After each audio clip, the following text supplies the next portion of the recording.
तो जैसे कि अब हम स्टार्ट करेंगे सामाजिक जड़ता और असमानता। जड़ का मतलब क्या होता है? जड़ का मतलब होता है जिसे हम परिवर्तित नहीं कर सकते, जिसमें हम चेंजेस ही नहीं ला सकते।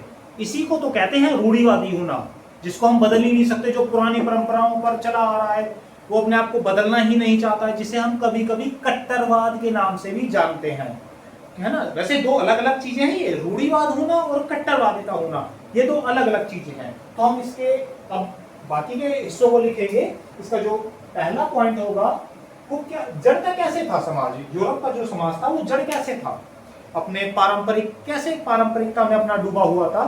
दरअसल क्या था, वहां पर जन्म आधारित व्यवसाय था।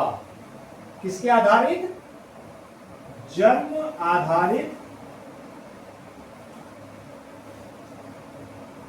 व्यवसाय।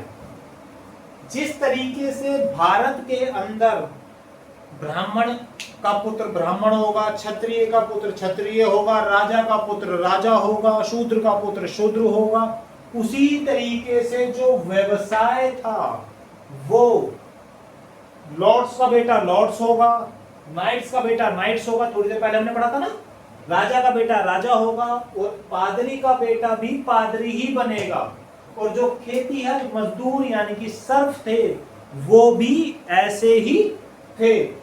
जन्म के आधारित व्यवसाय था। अगर आपका जन्म खेती है मजदूर के घर में हुआ है तो आप अब खेती ही करेंगे, कोई और काम करने का आपको अधिकार नहीं था। आप खेती और मजदूर से शासक नहीं बन सकते हैं, या लॉर्ड्स नहीं बन सकते हैं, या नाइट्स नहीं बन सकते हैं, या आपका मन करे तो आप पढ़ लिख करके धर्म का एक हिस्सा बनना चाहें तो वो भी नहीं बन सकते हैं। ठीक है, धर्म के आधार, जन्म के आधारित व्यवसाय था। दूसरा पॉइंट है शिक्षा जो थी, शिक्षा केवल और केवल दो वर्गों तक सीमित थी। एक तो पादरी जो मैंने बता दिया, और दूसरा वर्ग यहां पर क्या है, कुलीन वर्ग। जो बड़ा वर्ग था कुलीन वर्ग, यानी जो मंत्रिमंडल हुआ करता है ना, जिस तरीके से शासकों का जो मंत्रिमंडल होता है उसके दरबार में बैठते हैं, जैसे हमारे अकबर के दरबार में हमारे बीरबल साहब बैठते थे, उनके नौरत्न बैठते थे, या बाकी शासक हुए उनके मंत्रालय में बैठा करते थे, लोग उन्हें सलाह दिया करते थे, तो वो उनको जो, और जो जिनके पास असीमित दौलत संपदा होती थी, काफी अच्छा पैसा होता था, रुतबा होता था, वो उनको अधिकार था शिक्षा का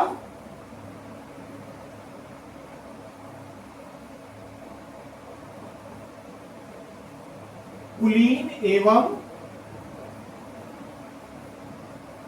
पादरी वर्ग का एकाधिकार।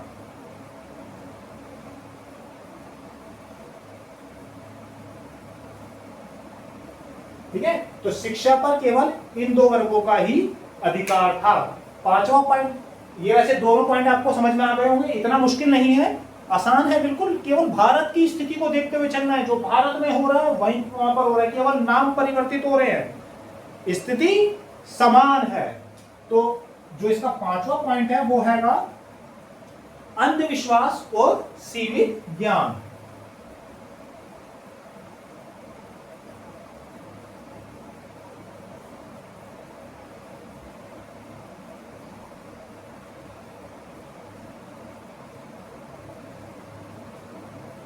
तो किस तरीके से था अंधविश्वास उनका? जो उनका अंधविश्वास था, किसी भी चीज के लिए वो ईश्वरीय शक्ति ईश्वरीय प्रकोप को जिम्मेदार ठहराया करते थे। जो मान लीजिए यदि कोई भी फसल खड़ी हुई है और यूरोप में बर्फबारी हो गई, बर्फ तो होती है वहां पर अच्छी तरीके से, यूरोप में बर्फबारी हो गई, इसके लिए मौसम जिम्मेदार नहीं है, या किसी भी तरीके का जलवायु परिवर्तन जिम्मेदार नहीं है, जिम्मेदार है ईश्वरीय प्रकोप। नागरिकों ने कुछ गलतियां करी, और उन गलतियों का हर्जाने के रूप में ईश्वर ने हम पर प्रकोप किया। ये मैं नहीं कह रहा, ये उस समय का इतिहास कह रहा है, ये पादरी वर्ग कह रहा है। तो इसके लिए पादरी या फिर चर्च वर्ग क्या करता था, शासक से कर्म कांडों के लिए पैसा लिया करता था, इसीलिए उसकी आर्थिक स्थिति मजबूत हो रही थी। तो हम लिखेंगे कि प्राकृतिक प्रकोप, प्राकृतिक आपदा हेतु ईश्वरीय शक्तियां जिम्मेदार थीं।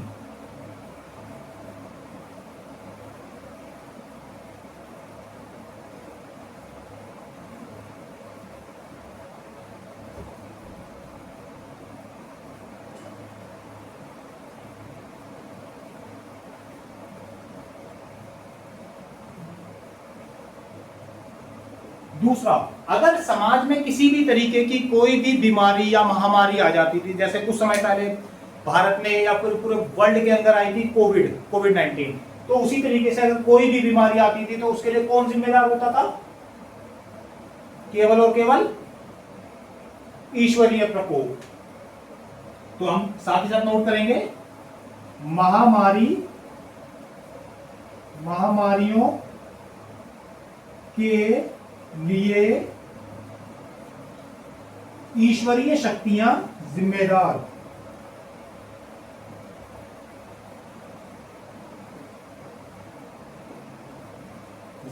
थीं।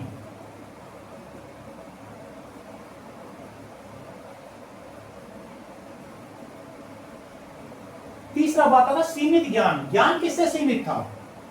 जो उनका ज्ञान था वो बाइबल तक ही सीमित था। वो किसी भी तरीके के अनुसंधान या किसी भी तरीके की रिसर्च को महत्व ही नहीं देते थे।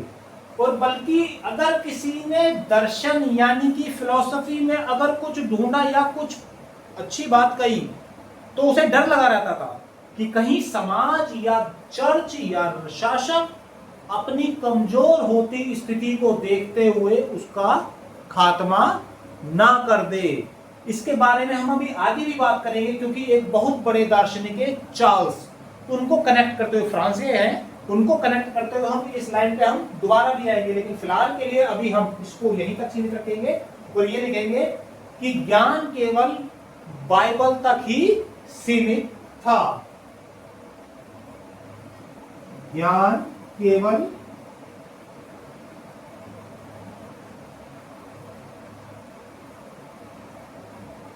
बाइबल तक सीमित था, क्योंकि भाई धर्म का प्रभाव ज्यादा था ना। क्योंकि भाई जो भी अगर कानून लागू करवाना है शासक को, शासक के द्वारा या चर्च को, तो वो शासक के द्वारा वो आसानी से करवा लेता था, उसको कोई जरूरत ही नहीं थी। तो मजबूत स्थिति में कौन था? भाई जो जिसकी जेब के अंदर शासक भी है तो चर्च मजबूत होगा ना, धर्म पूरी तरीके से मजबूत था।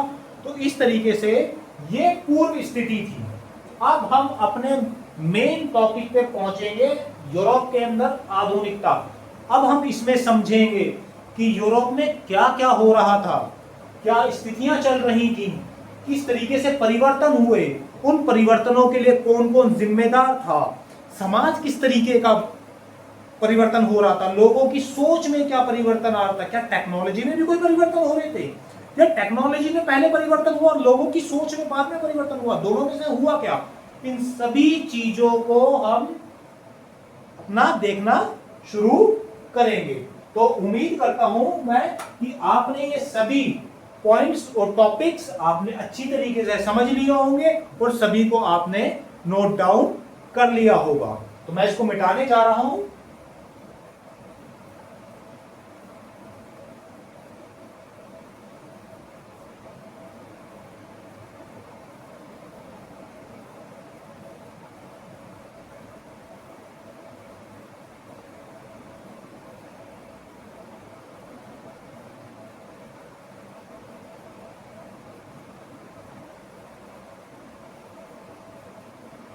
तो हम आगे नोट करेंगे कि समाज के अंदर, यूरोपियन समाज के अंदर किस तरीके से आधुनिकता का आगमन हो रहा है। तो देखिए, किसी भी तरीके की वैज्ञानिक प्रगति होने के लिए सबसे पहले जरूरी है कि हमारे सोच का चेंज होना। क्योंकि सीधी सी बात है, बाइबल के अंतिम ज्ञान तक तो हम अपने आप को रिसर्च में डेवलप नहीं कर पाएंगे। अगर हमें डेवलप करना है तो सबसे पहले धीरे धीरे स्टेप आएंगे कि सबसे पहले हम अपने सोच को तार्किक बनाएंगे, हम अपने ज्ञानोदय को जगाएंगे। तो सबसे पहले हम नोट करेंगे तार्किकता का विकास। सबसे पहले किसका विकास हो रहा है? तार्किकता का।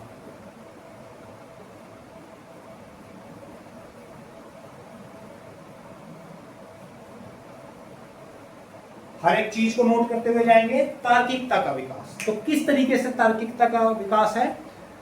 फ्रांस के अंदर, फ्रांस के एक निवासी हुआ करते थे जो चार्ल्स मॉन्टेस्क्यू थे। कौन थे? Charles Montesquieu.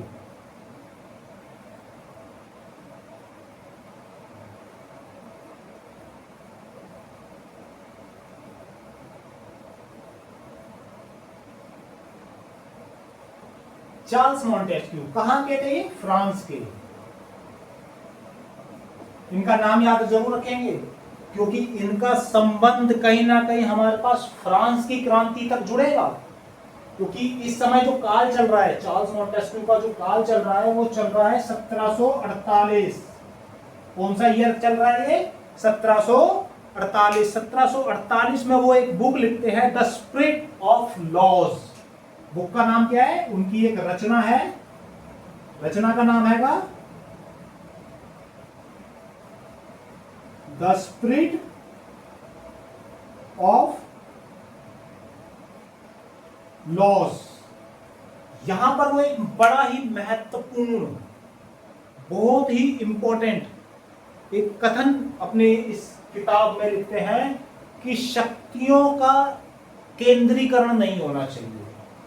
अब जब वो लिख रहे हैं कि भाई शक्तियों का केंद्रीकरण ना हो, तो केंद्रीकरण अभी तक कहां था? एक चर्च के पास था, एक शासक के पास था, यही लोग डिसीजन ले रहे थे। लॉर्ड्स का कोई रोल नहीं था, नाइट्स का कोई रोल नहीं था, खेतिहर मजदूरों यानी कि सर्फ का कोई रोल ही नहीं था। तो अब इन्होंने कही कि सत्ता का यानी कि शक्ति का केंद्रीकरण ना हो। क्या कह रहे हैं ये? शक्ति का केंद्रीकरण ना हो तो कैसी हो? तो चीजें कैसी हो? भाई शक्ति का अगर केंद्रीकरण ना हो तो कैसी हो? तब चार्ल्स मॉन्टेस्क्यू 1448 में द स्पिरिट ऑफ लॉस के द्वारा ये बात कहते हैं कि जो शक्ति है वो विभाजित होनी चाहिए। विभाजित कैसी? अब आप भारतीय संविधान को ध्यान से सोचिएगा अपने दिमाग में। विधायिका, कार्यपालिका और न्यायपालिका, ये कॉन्सेप्ट जिसे भारत ही नहीं यूएसए भी फॉलो करता है, उसने भी इस बात को स्वीकार किया कि शक्तियों का केंद्रीकरण ना हो करके जो शक्ति है, सत्ता है, वो विभाजित होनी चाहिए। विधायिका, कार्यपालिका एवं न्यायपालिका। न्यायपालिका में अब विधायिका का क्या कार्य होना चाहिए? भाई विधायिका केवल और केवल कानून बनाएगी। अगर कोई भी कानून है, कानूनों का निर्माण करेगी। क्या करेगी? कानून का निर्माण, ताकि कोई भी यदि जनता पर कानून बनाना हो उसकी सुरक्षा के लिए, उसकी सहूलियत के लिए, उसके अधिकारों के लिए, तो यहां पर विधायिका कानून बनाएगी। और अगर लागू करवाना होगा तो लागू करवाने का कार्य कार्यपालिका का होगा। किसका होगा? कार्यपालिका का काम क्या होगा? कानून लागू कराना। और न्यायपालिका का कार्य क्या होगा? आसान सी बात है भाई, न्यायपालिका का कार्य न्याय करना होगा। तो न्याय करने का कार्य कौन करेगा? न्यायपालिका। न्याय करने का कार्य। तो ये थॉट किसने दिया? चार्ल्स मॉन्टेस्क्यू ने। अब यहां से देखो, अभी तक जो समाज बाइबल तक सीमित है, कोई नई सोच, कोई नई थिंक नहीं सोच रहा है, कोई नई विचारधारा नहीं आ रही है उसके दिमाग में, केवल रूढ़िवादिता घुसी हुई है उसके दिमाग में कि भाई ठीक है, मैं केवल और केवल इतना जानता हूं कि जो बाइबल में लिखा है वही अंतिम सत्य है, इसके अलावा कोई और सत्य नहीं है, सब का सब झूठ है ना। तो अब एक नया व्यक्ति आया है जो ये कह रहा है, चार्ल्स मॉन्टेस्क्यू, की भाई जो शक्तियां हैं वो किसी एक के पास केंद्रित नहीं होनी चाहिए, वो अलग अलग हिस्सों में हमें बांटनी चाहिए। विधायिका, कार्यपालिका और न्यायपालिका, जिसको उस समय सोचिए अब कितनी बड़ी बगावत करी होगी चार्ल्स मॉन्टेस्क्यू ने ये कॉन्सेप्ट लाने के लिए, क्योंकि उस व्यक्ति ने, तो ऐसा नहीं है कि ये पढ़ा लिखा नहीं होगा, पढ़ा लिखा होगा, ये कुलीन वर्ग से होगा, क्योंकि कुछ लोग ऐसे महान इंसान पैदा होते हैं ना हमारी सोसाइटी, हमारे समाज के अंदर, तो ये उनमें से एक थे। ये दार्शनिक थे, ये दूसरे दार्शनिक थे। इनका मतलब किससे था? जो इनका नागरिक थे, ये फ्रांस के नागरिक थे। जो हमारे दूसरे थे, एक दूसरे हमारे जो हमारे दार्शनिक थे, फिलोसोफर थे, विचारक थे, वो थे जीन्स जैक्स। तो जो जीन्स जैक्स थे, नाम नोट करेंगे हम अच्छी तरीके से, क्योंकि अगर आप अपने एग्जाम में इस तरीके के नामों को नोट डाउन करते हैं और उनको बताते हैं कि किस विचारक ने क्या कहा, ये बहुत ज्यादा आपकी हेल्प करेगा। एग्जामिनर आपको समझने का प्रयास करेगा कि आपको जानकारी है। ये जिनेवा के निवासी थे। किसके थे? जिनेवा के, जो कि अब स्विट्जरलैंड में है।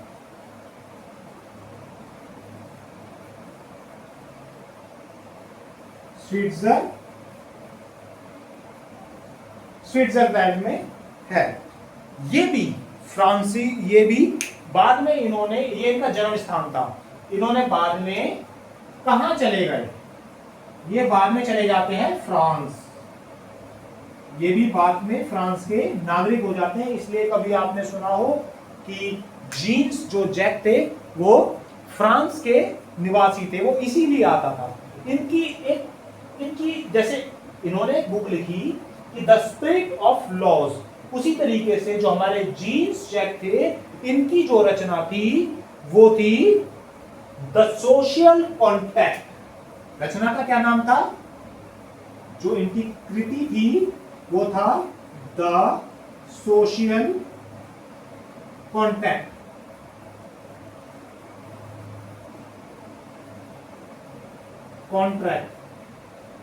तो ये उन्होंने किताब लिखी। अब इस किताब को लिखने के बाद, अब इस किताब को जब उन्होंने लिखा तो भाई कुछ ना कुछ जरूर परिवर्तन उन्होंने करा होगा अपने समाज में, जिससे कि इन्हें ये डर भी था। इनके मृत्यु के तुरंत बाद ये छपी थी किताब। मृत्यु से पहले इन्हें डर था कि अगर मैंने ये बात बोल दी या ये बात मैंने समाज को बता दी तो समाज मुझे जीवित नहीं छोड़ेगा।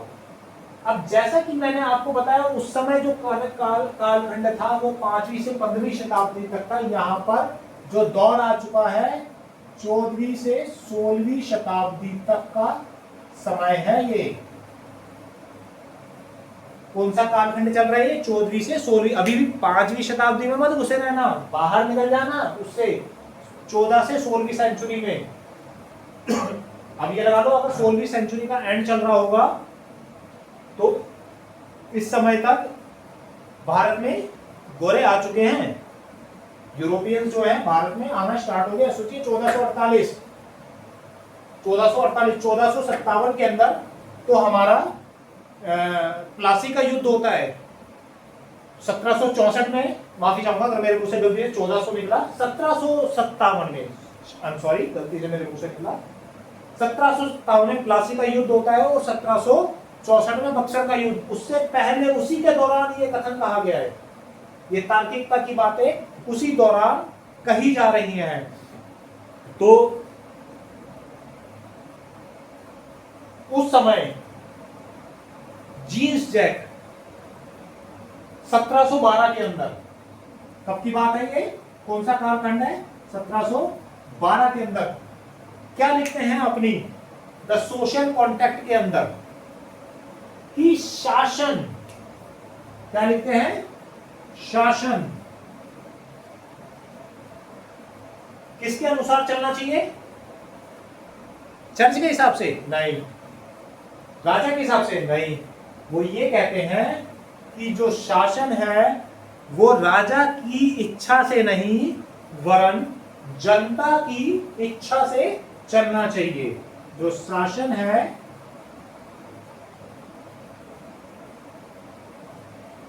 राजा की इच्छा से नहीं वरन जनता या लोगों की इच्छा से